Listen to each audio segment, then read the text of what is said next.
My name is Lyle Wilde. I spent 20 years growing up, 20 years messed up, and 20 years locked up. And today I'm speaking up about using incarceration as punishment. During my incarceration, I taught a prisoner's class, and in the process of doing that, when I got out, I wrote about it. I taught it for 18 years in prison. This is the book. It's called The Positive Attitude Development Process, and it's a process for changing your brain to change your behavior. Also, since I've been out, I've written a book called The Brain Change, and this is about how I saw brains change as a result of incarceration and in spite of incarceration. And so I'd just like you to know that those are my two books. I'm writing a third one, which will be out in about 2 months. During my 20 years messed up and 20 years locked up, I witnessed the ineffectiveness of incarceration. During my 20 years of incarceration, I witnessed our state and federal prisons filling up. Using incarceration as punishment, during my 20 years in prison, I never saw any reduction in recidivism. Since my release from prison, I have been a brain coach trying to identify any connections between brain trauma and criminal behavior. I believe the criminal justice system must shift its focus away from incarceration as punishment and focus on how the offender's brain is related to criminal behavior. There are 4 reasons given for incarceration as punishment. First is retribution. Punishment inflicted on someone as vengeance. If you believe in vengeance or revenge, you might say something like, "Let them rot in prison." Some say that incarceration as punishment is used to deter crime by discouraging an action or event through instilling fear of the consequences. If you believe that, you might say something like this, "That'll teach them a lesson."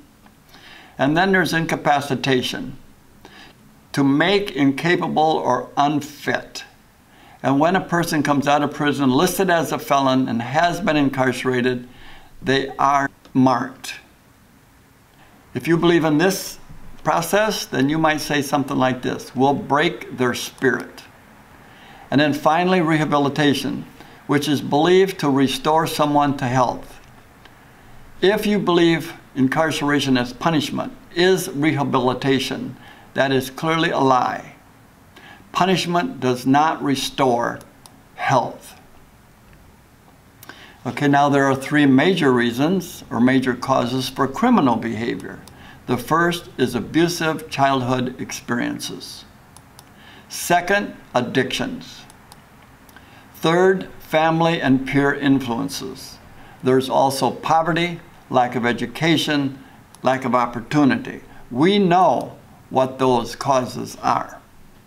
How can incarceration as punishment meaningfully address abusive childhood experiences when 80% of prisoners have had at least 1 serious concussion, while only 7% of the general public has had at least 1 serious concussion? What do prisoners have in common that the general public doesn't have? It is brain trauma and brain damage. How can incarceration as punishment meaningfully address addictions? When over 80% of offenders are under the influence of drugs and alcohol at the time of their arrest. And finally, how can incarceration as punishment meaningfully address family and peer influences when both their family and peers are involved in criminal behavior?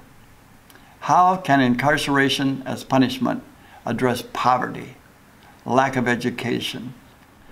We must move away from incarceration as punishment and focus more on understanding the brain as the sole organ of behavior, especially criminal behavior. I want to say that one more time. We must recognize the brain as the sole organ of all behavior, and especially criminal behavior.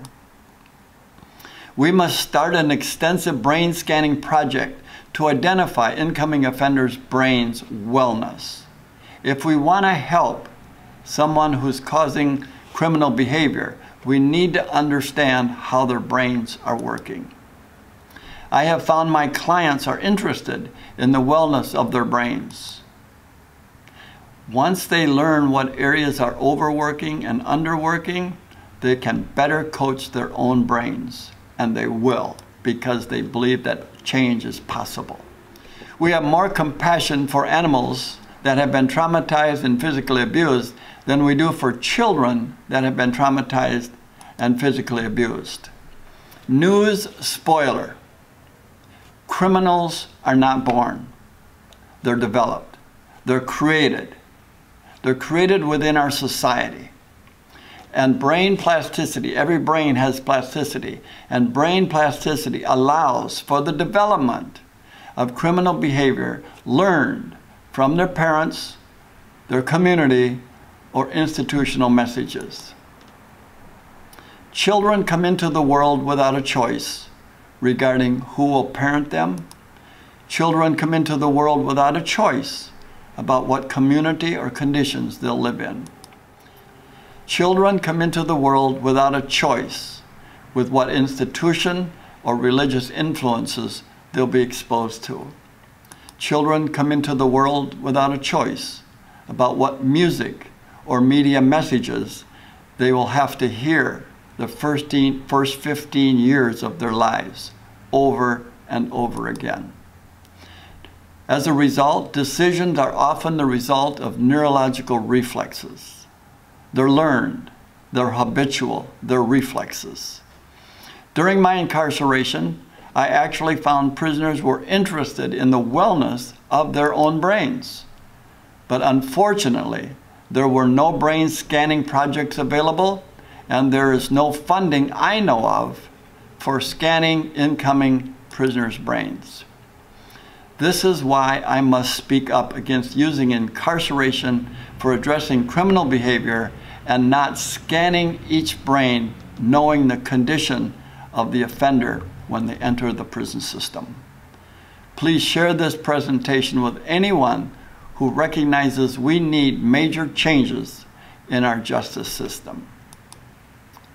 Thank you, and watch for my next video.